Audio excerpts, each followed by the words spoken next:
శ్రీహరికోట ప్రపంచంలో శాస్త్ర సాంకేతిక రంగాల్లో భారతదేశాన్ని అగ్రగామిగా నిలబెట్టినటువంటి ప్రాంతం. పులికాట్ తీర ప్రాంత గ్రామాలుగా వేనాడు, కొరిడి, పేర్నాడు తదితర 13 గ్రామాలకు సంబంధించినటువంటి 20,000 మంది ప్రజలు నిత్యం నరకం అనుభవిస్తూ ఉన్నారు.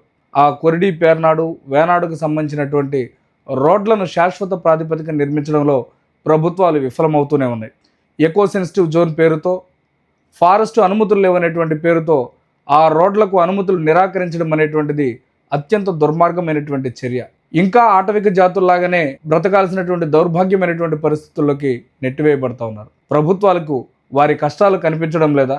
ఈ ప్రాంతం పర్యాటక రంగంగా అభివృద్ధి చెందడానికి ఉన్నటువంటి అనేక అవకాశాలను వాడుకోవడంలో ప్రభుత్వాలు విఫలమవుతూ ఉన్నాయి. ఆ నెపాన్ని, ఆ కష్టాన్ని అంతా కూడా ప్రజల మీదకు నెట్టేసి పాలకులు చోద్యం చూస్తున్నారు.